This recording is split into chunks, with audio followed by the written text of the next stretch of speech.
Hello, everyone. Welcome back to another episode of 41X Denied. I'm your host, Joe Carson, and it's going to be a fantastic, fun episode today. Based in Tallinn, Estonia, I'm the Chief Security Scientist and Advisory CISO at Psychotic Centrify, and I'm welcome with an awesome and amazing, celebrity guest with me today. Everyone knows. Well, first of all, I'll let you introduce yourself because you're the best at introducing yourself. So, Dustin, you want to give us an intro who you are and what you do? Yeah, not a problem. I'm Dustin Heywood, otherwise known in the industry as EvilMog from Team Hashcat, and I'm a password cracker for X-Force Red. I break into companies and show them where their problems are so they can fix them. Awesome. And I mean, definitely, this is a major pain in the industry. And today's topic is all about passwords and password pain. And, also, busting some of the myths that's out there as well, because there's a lot of myths about passwords. And there's a lot of misunderstandings and assumptions. And we're going to try and really educate the audience today into, those challenges, busting some of those myths, and then really giving some good best practices in order how you can become more cyber smart with your passwords as well. So that's the real theme. So Dustin, just give us a breakdown. What today, what are passwords protecting, and what are some of the most common mistakes that people do when choosing or using passwords? Well, that's the fun part. Passwords protect literally everything. I mean, if you look at the number of accounts we have, I've got stuff for my pizza delivery, my local library, my airline cards, my bank, my home alarm systems. Even my fridge has a password now these days. And the biggest mistake people make is they will set their password to be the same on every single site they go to. Now, it could be long and random and everything else, but here's the problem. You as a consumer have no way of knowing that anything you're logging into is handling that password correctly. We actually used to run a demo of this at Black Hat and DEF CON where we'd say, here, enter in a password and we'll crack it live. In the back end, we weren't doing any proper password storage. We were taking the password and hashing it two different ways in the back end to make our lives easier for recovery. Some sites will store the password in plain text and email it back to you. So now let's say they've emailed you back your password and it's to sign in for your library. That's the same password for your bank. Some miscreant can go log onto the bank now, say that library gets popped, which will happen routinely, and now drain your bank account unless you have things like multi-factor authentication. Absolutely. I mean, I think that's a really important, comment you made is that not all, login screens have the same security implemented in the back end. And that's a lot of assumptions when we go and we all we see is username and password. And we don't really understand about how they're dealing with that in the background. They might be still using, old legacy SHA-1, hashing in order to actually encrypt or to deal with that password. Or they might even still be using clear text. So clear text, Landman I've seen, NTLM, we've seen all these weird proprietary ones where some even just truncated 8 characters, or even worse, some will store it in, portions of it, enough for your PIN, because someone will ask you to enter in your password on the phone IVRs. How do those things match up? Absolutely. And that's one of the other big mistakes, as you mentioned, using the same password in every account, and that really exposes, and we see that time and time again. Every time there's a new data breach, and a password gets disclosed, that just means that it's very easy for an attacker to basically look at what other services potentially that person is using, and then start doing brute force across all of them to find out which ones work. And even to the point where, can you talk about a little bit about when you're using things like rules and masking, when passwords, simple variations of passwords, people might just change one letter or just one simple variation, how easy it is to guess those. Well, here's the thing. Most humans can't generate a password to save their life. I'm just going to be honest with this. The patterns are highly exploitable. Even when humans are randomly typing away at a keyboard, in most cases, they're following a specific pattern depending on their keyboard layout. We have everything from keyboard walk generators to massive word lists that try variations. When you can try, 1.2 terahash or 1.2 trillion passwords per second in an internal corporate Windows Active Directory environment, for example, those passwords are going to fall incredibly quick. And the number of people that use variants of passwords that are out in the real world on their corporate environment passwords is just insane. I'm going to be honest, the only real good password is one that's completely random.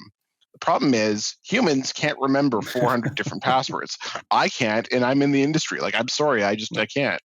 The only way I'm surviving is with a password manager that has them all stored in there so I can have them cycled routinely. Because the other thing is, even if they're in a password manager, you should still rotate your passwords at least once a year at a minimum. Absolutely, and that's another big thing. And one of the we talk about a lot of industry best practices and recommendations. And a few years ago, there was the big question: if you're using multi-factor authentication or two-factor authentication, do you ever need to change your password? And that was always for me, it was a big debate in the industry about whether that's a good practice or not. And for me, the question always comes down to, well, what is it protecting? Because as you mentioned earlier, it goes from everything from your fridge to your car to your bank account to your bank details to your medical records. Everything's protected, but not everything's equal. And therefore, I look at what is protecting, what's behind that password, what's been protected. And therefore, even if I do have multi-factor authentication, I do still look to periodically rotate those credentials, because Well, sometimes you don't have to read them all, right? Like, yeah, that's the thing. Sorry to interrupt. Like, I separate my passwords into tiers. I yes, have a tier one, my banking passwords, my critical HR stuff, my health stuff. I have my tier two, my video game systems for the online gaming stuff, the yeah, stuff that I might kind of care about, but it's not the end of the world. There's no financial mhm, impact to me. Then I've got throwaway passwords for accounts. Like, I'm just doing a simple yeah, single sign on with my phone while I'm out trying to go get a table at some restaurant. And they have to make yeah, me sign into their proprietary thing. I'm going to use a junk password on that because, quite frankly, I'll never use it again. As yeah. long as I'm using it on a junk email that I'm throwing away later. Yeah. And even to your point as well, one of the things that we commonly then do is we have everything feeds back into the same email account. And what I've actually gotten to practice is not only having my passwords in tiers to the same, I've got my higher sensitive accounts to my medium to my low. And I've also then got random email accounts set up that ties those for things like password resets. So when I'm doing those junk, I've got basically my junk email that all of those notifications and subscriptions will go to.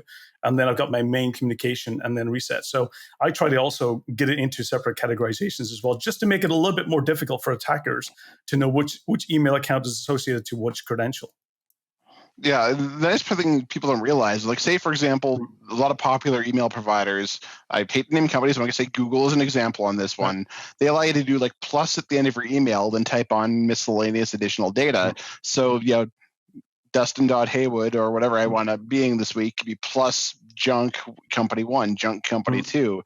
So you can also track who's spamming you in the process. But I usually have something like FB spam at whatever email provider, just as an example for here's Facebook junk. Again, not naming, terrible, sorry for naming companies, but it's just an example of social media.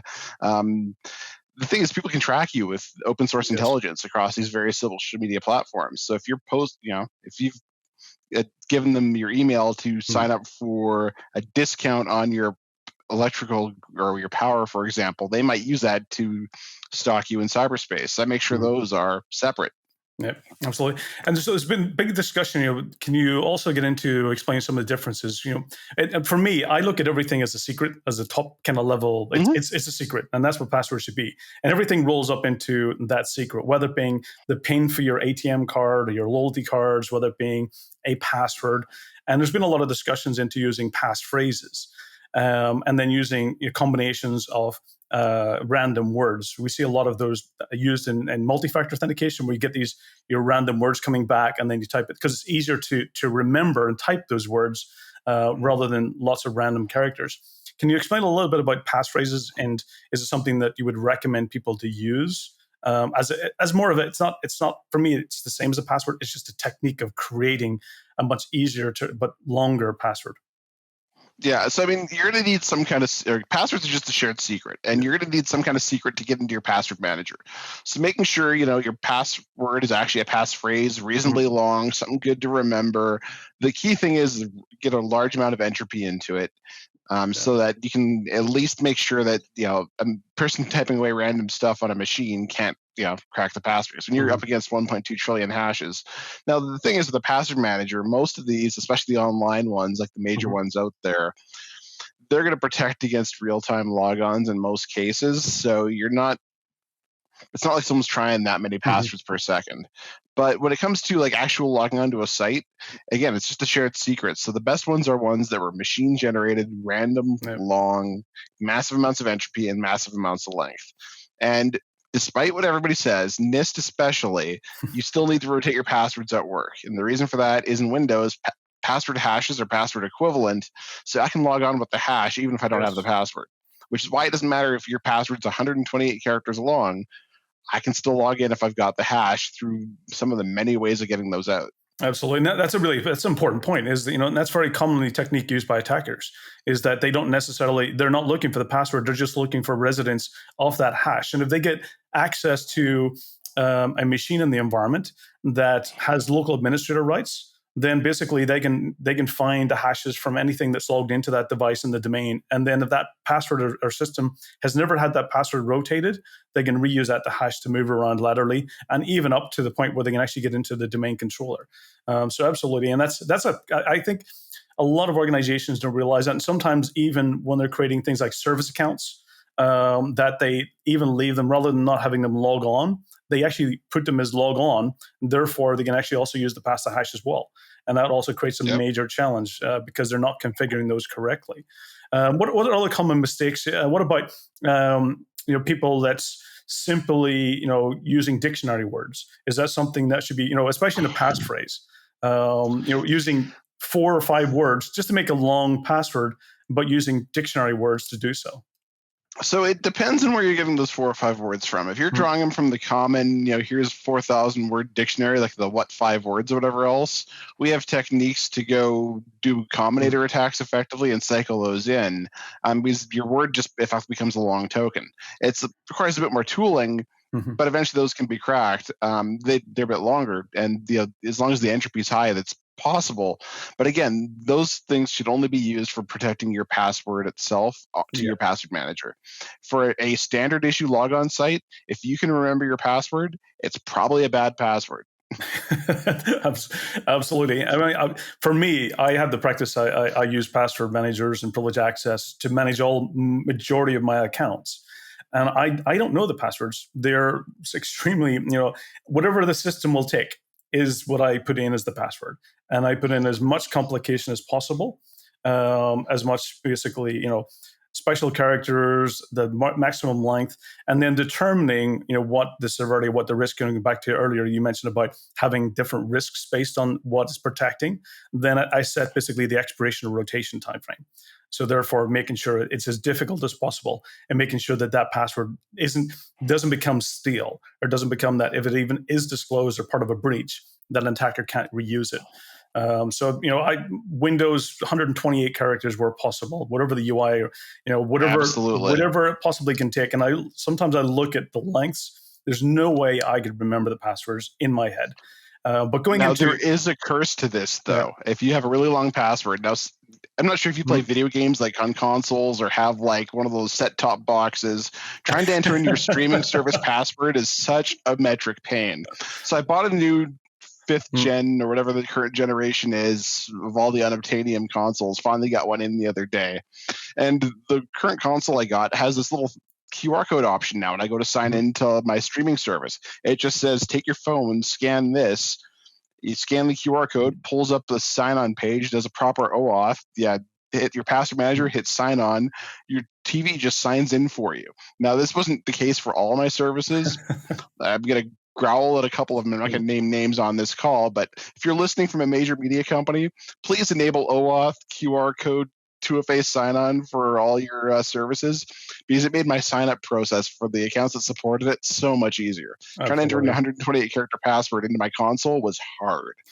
No, I completely agree. And there's a lot of services, whether it being media, music, streaming, gaming, that if they haven't got OAuth enabled, that you're sitting there with its massive long, and especially if you're putting a lot of complexity into it, and you might be even using different keyboards.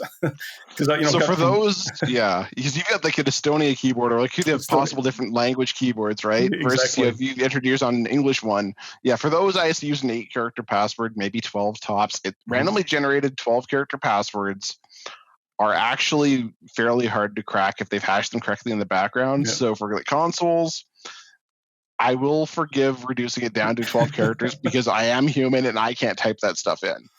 No, absolutely. And so another common thing that I find, we did a survey, some research recently, and one thing that really gets me is a lot of people that's using their browsers to storing passwords.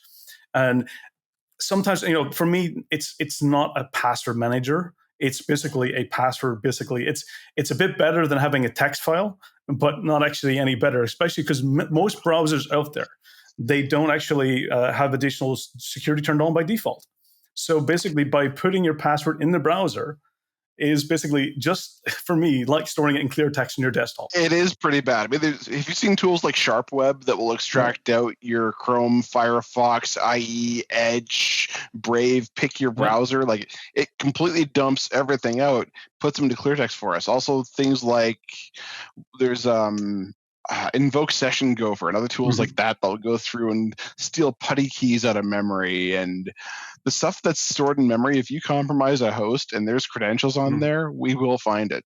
Yeah, especially, I mean, I wish that it was that if you were deciding, because browsers, they just pop it up there. It's like, would you like us to remember that for you? We'll store it here, and they make it sound like it's some additional protection, and they also sometimes give you, the auto generation for passwords as well when you're typing in forms.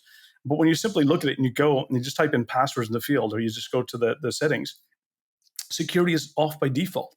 And for me, I always think that, it should be that if you do choose to use it, they should actually force you to turn the security on and protect it with additional security. So therefore, it's not just something that's left open. If an attacker gets access to your laptop, your device, they'll access to your browser. And that means all the credentials. And it's very likely that they'll be able to see all the different, variations of password use. And a lot of people put in their VPN in there. They put their organization's Active Directory accounts. They put in the SaaS-based applications, Azure, AWS, as all simply saved in the browser. So it means an attacker who gains access to all that information.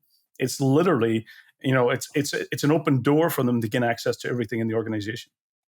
Well, and even when they do protect it, they're usually protecting it with DP API in Windows, which if we've already compromised your machine, we have the DP API master keys, or people like Harmjoy have written tools to go tell us how to grab the master keys out. So we're already covered. I mean, the stuff that's in Mimikatz now, the Gentle Kiwi, I'm deeply afraid of going near the Windows browser stuff again. It's not because the teams haven't done a good job of securing it. It's just the attackers have done such a great job of building attack tools for it now. Absolutely. And so what would you recommend? What's some of the recommendations you would have for the audience who's really at the moment really looking at, all these accounts that they have, social media, personal accounts, ordering food, booking, transportation, to booking flights, to logging into the organization systems. What recommendations would you have for them in order to actually, help protect themselves and make better choices? My best I would start off with two recommendations. First one is to companies out there. To companies out there, get an enterprise password manager and start a privileged access management program. Rotate your passwords, and more importantly, rotate your Kerberos TGT keys in every Active Directory domain twice a year at a minimum. I generally recommend every 3 months. That way it rolls basically twice in a year. And the reason for rolling it twice is it stores the previous KRB TGT hash is valid for signing tickets even after it changes. So you have to rotate it twice to kill all the tickets. But make sure it's easy for your staff to secure their passwords. Because their sole job is to get their day job done. They don't care about keeping stuff secure. Even if you do all the training in the world, unless it's frictionless, they're not going to do anything about it. And then in the personal side, get a password manager. Now, I know we've been hearing in the media about how some password managers have been popped. And when I say popped, I mean hacked, breached, leaked, whatever else. But you got to understand this in context. Their scope of a breach was very brief, or it was, hey, we had a briefly vulnerable piece of code that was rapidly patched. It was detected before there's mass exploitation. And a lot of these tools have the ability to rotate all your secrets after things are closed. They'll log on to all your sites for you one by one and change your passwords for you if you hit the rotate credential option. So get one of the major four. Even some of the free ones aren't terrible. If you're using the free, I understand the limitations. But I mean, I pay for a family one, or even bigger is some companies will pay a larger one of the big four to get an enterprise plan that includes personal usage for your entire family. Just get a password manager. They're cheap, they work, and there's one for every kind of style of moving around. Some are online, some are offline only, some are done in a wallet. The other big thing, though, is back up your passwords. I do a printout, and I know this sounds bad. I do a printout once a year or once every 6 months, depending on the thing. I stick it all in an envelope, and it goes into a safety deposit box off-site. Here's the thing. You have everything in a password manager. Your house burns down. Do you have a backup plan to get into your accounts? Make sure you have Yeah. some kind of emergency kit printed out and stashed somewhere secure with somebody you trust or somewhere you Mhm. trust, lawyer's office, or somewhere locked up in case you get hit in a motorcycle accident. You need somebody to go clear your browser history. Yeah, especially, I mean, especially if you're using things like biometrics, and all of a sudden your finger gets damaged, you can never open that device. So Yeah, that store becomes your yeah, MFA backup yeah, seeds, like keep backup authentication keys around. We're in the day and age now where you need to keep backups of your authentication secrets because some of these managers are so good that you will never get back in. yeah. Especially, I mean, that's one of the I always recommend offline backups to a lot of organizations, because the threat of ransomware as well. Ransomware will work Hmm. and look to encrypt if you do become a victim, and you're doing only online backups. Then that can make it a lot of unavailable. And if they're encrypting, if your password file gets encrypted, you can never access it. So you must have a backup, and having an offline or an offsite backup is so critical, especially to becoming more resilient and being able to recover. So can it also, we look at a lot of these, there's been a lot of talk over the years, and this sometimes gets, for me, is around the whole passwordless concept. Because I look at it and I think that there's always a bit of a misunderstandings and assumptions. I get asked this all the time. What about passwordless? And for me, I like to kind of step back and think about, well, it's not entirely. I don't see it as passwordless. Like passwords aren't disappearing. I just see it changing how we interact with passwords. It's changing the human interface between how we actually leverage them. I kind of my common recommendation is that it's actually about less password interaction. It's about moving passwords into the background. They're not disappearing. They're not becoming some type of magic, was it a door opening, ability where you're using things like biometrics to do so. So for me, it's about moving passwords into the background and making less friction between the human and the authentication. Can you talk about a little bit more about what you see, the future of passwords going, what changes, what new techniques will help improve them? Well, I mean, I was originally against passwordless until I dug Yep. into it. Then I realized you're right. It is every machine. Like, let's look at Windows Hello as Mhm. an example Yeah. for business. Windows Hello for business specifically, interacting with like an Azure Active Directory. In that case, there's still a machine secret. It still exists Mhm. on the box. The user never has to interact with it. The facial scan unlocks cryptographic material on the device used to log into your domain. But there's other things. If you look at like this zero trust concept that's kicking in with it as well Mhm. now, it's there's your machine endpoints are constantly being interrogated for changes. So if all of a Mhm. sudden I log in from a hostile third nation as opposed Yep. to my local home nation, all of a sudden I'm going to be locked out because it's a change in behavior. Or Yep. let's say all of a sudden my endpoint starts displaying unusual telemetry. My trust score changes, my authentication fails in the back end. You're still using the same kind of secrets. It's just the machine's taking more endpoints.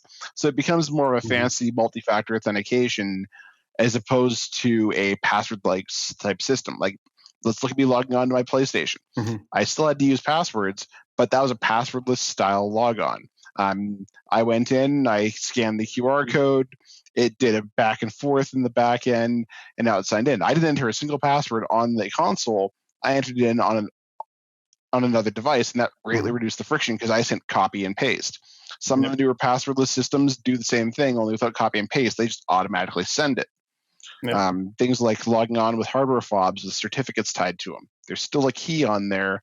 It's just been signed by a different method using public key crypto or public key infrastructure to make things easier. Absolutely. It's for me, I like to use it as the term. It's moving them into the background. So it makes our lives, the interaction, our experience much more better. But the password still exists. There is a secret. There's a token. There is a key. There's something that's still being exchanged in the background. And they still, from a security perspective, they still need to be managed.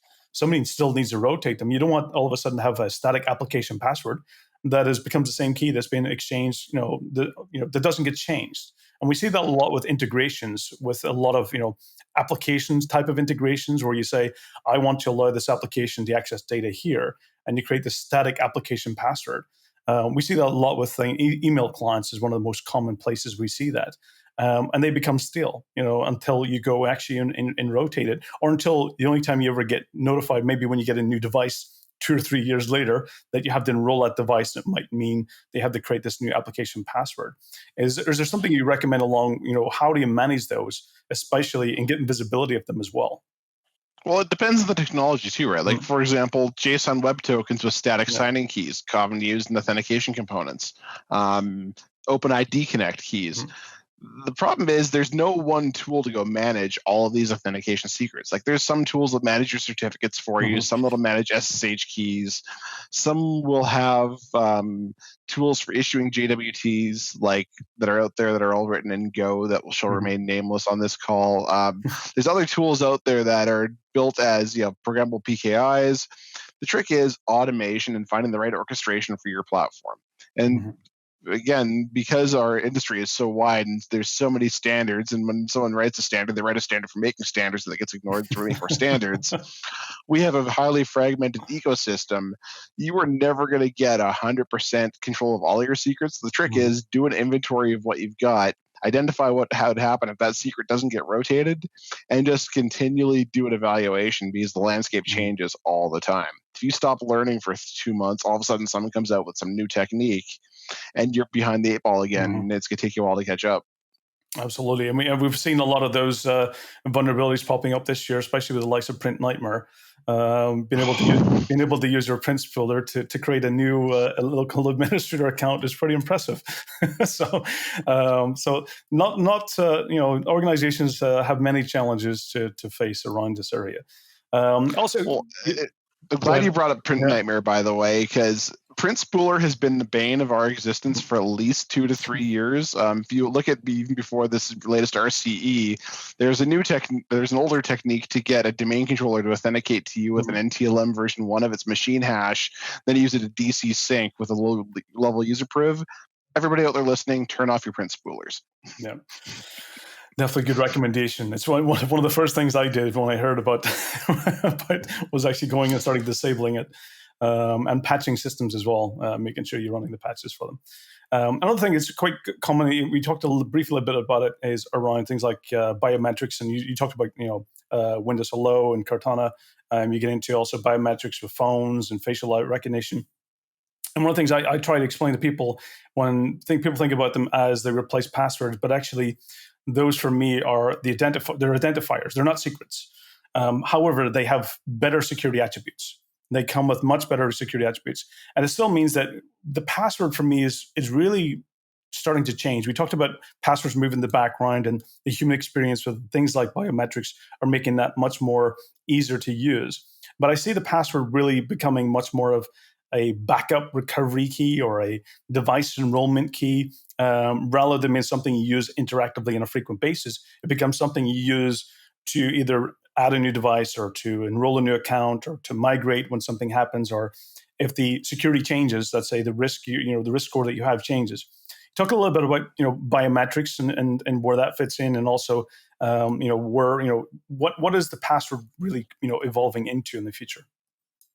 So let's look at look at Mm, biometrics. So the problem with biometrics, as an example, is depending on the jurisdiction you're in, some of the courts have ruled that evidence gathered via biometrics, such as police officers mhm, forcibly putting people's fingerprints up to a phone or using things to scan faces, have been ruled admissible as evidence because you're not revealing a secret out of your mind. So in many cases, the password is the only thing that'll save you from having evidence forcibly extracted from a system, mhm, depending on your jurisdiction. yeah, Obviously, I'm not a lawyer, so seek legal advice in your local zone. However, we have been telling people when crossing a border, for example, make sure mhm, if you look at a Mac, you have the yeah, fingerprint unlock. Fingerprint unlock doesn't work from a cold boot. Same mhm, deal with a number of phones. Turn your yeah, devices down or completely off so that fingerprint authentication doesn't work. Um, Really, biometrics is a username, a highly secure mhm, username, yes, as opposed to a password. You still need something that's only in your mind to go unlock things. Otherwise, let's ignore the border thing. Let's say you're out at a bar mhm, somewhere. Not that any of us drink in this industry, but let's say you're out at a bar and meet somebody else out there. All of a sudden, you start feeling mildly lightheaded because they slipped something in your drink, mhm, and they try and go drain your bank because it's all set up for multi-factor via your yeah, fingerprints. That's a common attack in some parts of the world, unless you've got various pins, etc., to go mhm. unlock your phones. Like, some of this frictionless now has become a two-way street, and now they're a double-edged sword rather, and can harm you more than it helps. Absolutely, and that's good. I mean, I think I benefit quite a bit from being located in Estonia because all of this has been actually built into society here, where we do have we have our digital identity, and that's tied to was it cryptography key exchange, and it's also tied to that. In order, you've got a authentication pin, then you've got a signature pin. And that's all kind of allowing you, so you can actually do up until a certain amount. You can do bank transfers, but then once a bit higher, above 40, 50 euros, then it requires you to actually then do the authentication pin. And then if it becomes bigger than a bigger amount, then you have to do the signing pin. So those types of things, become much more difficult and challenging in order to really, it's just making it more difficult for attackers to be successful and not making it too easy for them. And that's ultimately kind of what our goal is. Our job in many cases is to understand the risks, listen to the businesses, and help reduce those risks by putting the right controls in place. Well, I'm glad you brought up risks, because one more I forgot to talk about is a lot of people are relying heavily on SMS-based multi-factor authentication. And given the number of SIM jacking attacks out there, that's one of those things that we're highly recommending to companies to either stop doing or add on additional layers of controls in addition to just the PIN via SMS. Stealing or porting a number over using SIM jacking techniques, or calling up your phone company saying, "Hey, I want to move this number from one SIM to another." Very easy with social engineering in the back end. Highly recommended you get some other form of authentication that's not SMS based. Absolutely. I mean, and there's so many out there, and there's so many free versions as well. Use a lot of authenticators that you can simply download. There's ones for business that you can actually manage through the enterprise. There's one for personal use.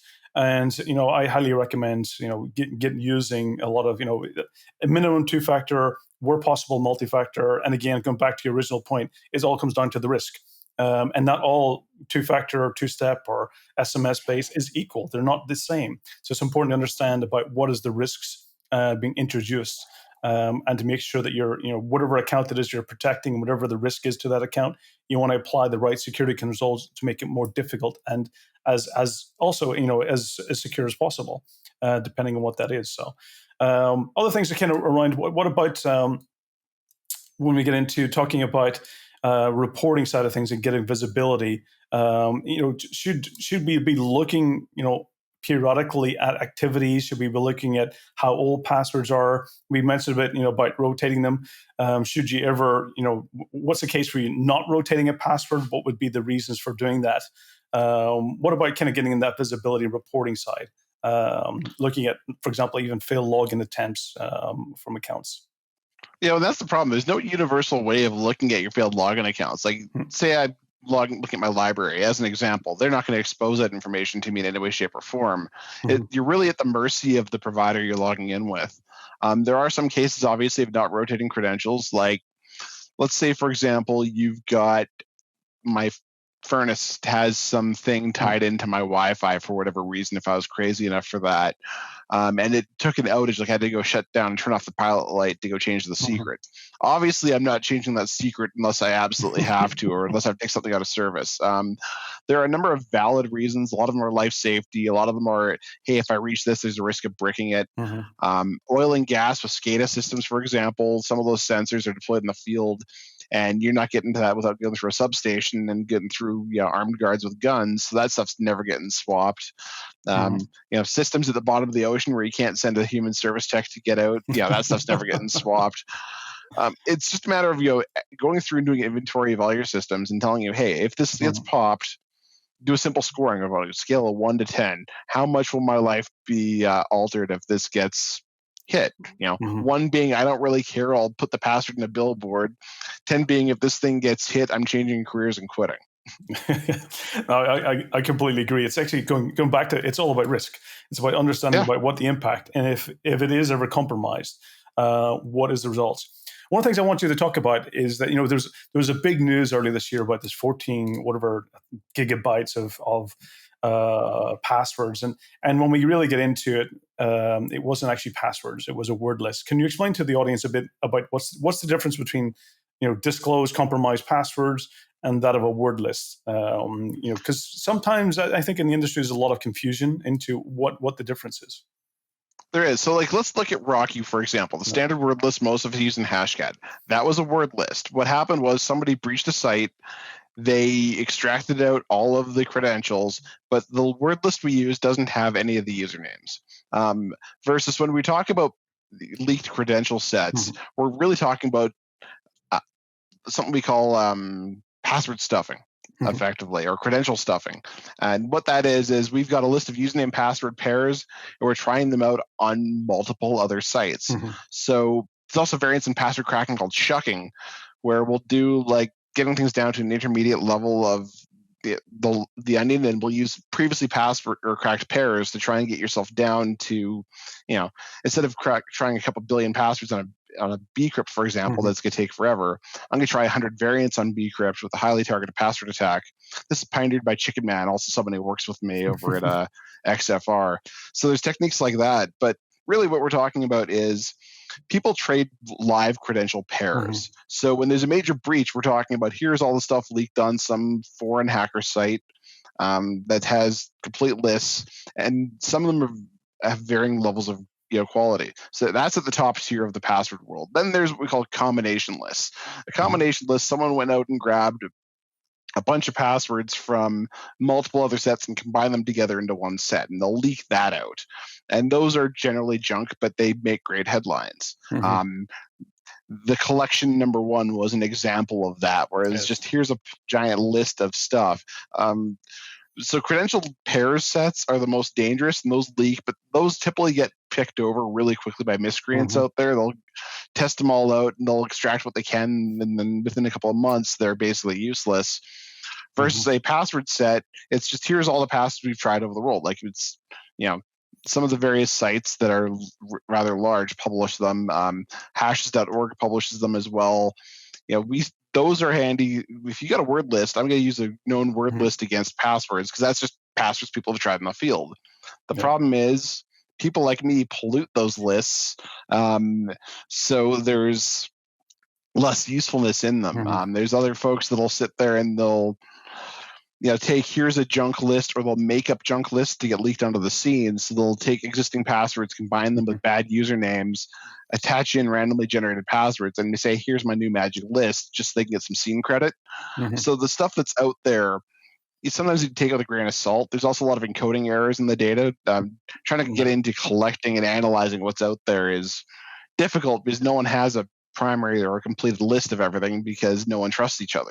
Yeah, absolutely. I think for me, what I've seen most kind of cases of ransomware in the past year, I've seen it from basically, or criminals and attackers who specialize in gaining access. And what they do is they have those combination pairs. They've got the username and password, and they become very valuable. And what they end up doing is that, and all they do is they look to gain access. They will maybe do it through brute force, find that combination pair, and they will sell it to other criminals who will then use it and gain access, whether it to steal data or to deploy ransomware. And what you'll end up seeing a lot of times, getting involved in incident response, what you'll see is all of a sudden, maybe 4 or 5 months ago, the credential was discovered. And then all of a sudden, 2 weeks before the ransomware gets deployed, somebody was confirming that it was still active. And then then it gets sold, and the criminal comes in, they log in, whether through RDP or through whatever access or through a web interface. And all of a sudden, you basically, it's only a matter of time before they deploy some ransomware or malicious, activity in the organization. So definitely those pairs. And one thing I used to look for as well was, when you're looking for those, you'll look for failed login attempts over a longer period of time for the same account. Because a lot of times what they'll do is they won't do it to create a lot of noise. They want to stay stealthy as much as possible, so they'll actually spread it over a longer period of time. Because one thing that they do have is a lot of time, and it's only a case until that one time is successful. So it's really important to make sure that when you're looking for any type of noise, you try to make sure you're looking over for a longer period of time, because sometimes when we look at it from a period of a day, you may not get that visibility into what the real attempts are. Yeah, you need to look into over the course of months. I mean, there's some stat I heard, and it's probably inaccurate now, so don't quote me on this, but the average dwell time was something like 154 days or longer and that it could even be longer. I mean, I heard numbers as high as 270 or even 300 days. So that means someone's logged on, found a password, gained the access, farmed it, made sure it hasn't expired out by trying the variants of it. and sat there for the time is right and then popped in. That just means we need to go find better detection controls, because I mean, that's why we're seeing things like red team engagements or adversarial simulation engagements now being popular, because it's a dirty secret in the security industry. So here, I'm going to spill the beans. No security is 100% foolproof. All the controls you put in place are there for one purpose, and that is to slow down the attacker long enough for you to find them and evict them. Yep. They're going to get in. It's whether it's going to be a 0 day, whether it's going to be something else, someone's going to pop through every layer of your control at some point. And there's two types of companies out there: those that have had an attacker in their environment, and those that don't know it. Yeah, absolutely. And I have my own motto as well. It kind of goes along to that. Is that my job is to to make it, to slow the attackers down, but not only slow them down, but force them to take more risks. And my job is to make sure that whatever techniques that they're doing is actually going to create more noise in the network. So the more noise in your logs, more noise and visibility, to give you a chance. The more noise they create, it will give you a chance of being able to detect them much earlier and getting them out of your network before they do something malicious, before they elevate privileges, before they gain access to your sensitive data. The more noise that we can force them to create by making it more challenging, by rotating the Kerberos ticket, by creating more challenging, more complicated passwords, by not allowing them to use past the hash techniques across the network, and getting into forcing them to repeat their techniques more frequently will give more visibility in the log, more noise, more errors for you to be able to detect. And there's a lot of times when working on incidents in digital forensics, and you might be working on one specific attack, and all of a sudden you'll uncover that actually another attacker had access to the same network, maybe at another point in time. So sometimes you find that there's multiple attackers in the network. Just some of them have different motives. Some of them have financial motives. Some of them have data theft motives. So absolutely, you're right. There's two companies: the ones who know and the ones who don't know. Well, and that's the thing. Like, and if you look at the security engineering, there's this concept that we borrow in some cases from the military-industrial complex, like from nuclear weapons design specifically, called weak links and strong links. And so what that is you basically build up your environment, because attackers are lazy. You build your environment in such a way that there's certain paths that will be a bigger pain to exploit than others. And so they're going to go for the low-hanging fruit. So you heavily instrument the weak links, the areas that were slightly intentionally weakened, but there's increased detection controls behind it. Concept of like a honeypot, for example. So you want to steer them into the line of fire, and then make sure you concentrate fire where they're entering. There's techniques like that to basically enhance traffic engineering to ensure that they wind up in a place where you can detect them and remove them. Absolutely. So that kind of for the audience, and we kind of summarize a few things up as well. Is that we really, when we can get down to it, is one is question: is passwords going away? Will we see the end of passwords anytime soon? No, I mean, I'm not going to see the end of passwords before I retire. And I mean, I've still got another 10, 15 years before that happens. So, I mean, I'll be happy to eat those words, but for now, it's a good career choice. Absolutely. No, I completely agree with you. And I think the point, what we made earlier, is that they are moving more into the background. So people will see them less and less. And they're moving to the background, but they will still exist. We will still have to manage them. We will still have to secure them. We will still have to rotate them. We will still have to complement them with additional security controls. And some of the best practice we talked about today is really, get into the habit of using a password manager. If you're in a business, get into the habit of using privileged access security that will integrate and automate and rotate passwords periodically, so you don't have to. Because the one thing I hate is having to do things manually and having to do them repetitively. And in our business, where we can automate is the best thing, because it makes there's one of the most valuable things that we have in our world, and it's not oil, it's not money, it's not gold, it's time. All of us have one thing in common, is we only have a set amount of time in this world to do what we want to do. And the more that we can save and reduce wasted time, for me, is the most valuable thing in this world. So the more we can actually put a lot of those things, mundane tasks into the background, that's the most valuable thing that we can actually give our employees, is reward them by removing and reducing wasted time. And that's what I kind of get into using password managers and privileged access security. Well, the other thing is, if you don't make security frictionless, people are going to do workarounds and find other ways of making things get around it. So, we could put all the controls in the world we want, but if Bob does some kind of bypass to get around the controls, yeah, all that goes out the window. Like someone's gonna put a webcam up to a multi-factor authentication token so they can sign in to make things effective so they can work from home during the pandemic. If your tools aren't in place now to make things easy, they're already being bypassed. Absolutely. And what you're so right. And I've heard it, getting more and more, discussed is that we need to be making security usable more, and anytime one of the things I've mentioned in a lot of interviews recently, and when I'm talking, doing press articles and stuff like that, when I'm giving my feedback, and I get into is that anytime we're going to implement a security control, it has to be better and actually more efficient than the existing control in place today. If your security is actually causing more friction or taking more time, they're going to find workarounds. They're going to find ways around that to circumvent it. So anytime we're actually putting a security in place, it must be better than the existing one in place today. We want to get to the point where actually people want to be using security because it's better than the alternative. That's ultimately the path, because ultimately, if we don't, people's just going to hate it. It's just going to become, that friction that security is preventing for people from doing their job. But we want actually people to see security as helping them do their job better, more automated, more efficiently, more effectively, and to point what we hopefully is moving passwords more into the background. Yeah, speaking of passwords in the background, one final public safety announcement. If you are a Unix admin, please rotate your SSH keys that you use to sign into your systems. Those things have probably sat there for the last 4 or 5 years and you've forgotten about them. You might want to add a fresh one and rotate them out.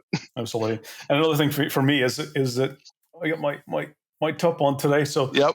Sudo is the root of all evil. So make sure you actually go and review all your sudo files as well, because a lot of times they become stale and not updated. And you might have a lot of users who may have left the organization might still actually have sudo rights in a lot of those systems because they're not being managed. So for the audience, hopefully this has been an entertaining and interesting discussion all around password pain. We've covered lots of different elements. And hopefully that you will look at passwords, you will take a risk-based approach, you will actually make sure that you're starting to use a password manager, starting to make better choices. Dustin, it's been awesome having you on the show today. Look forward to hopefully catching up in the near future. And if everyone out there, stay safe and stay secure. Tune in every 2 weeks for the 401 Access Denied. Thank you. Thanks for having me. It's been a pleasure. Thanks.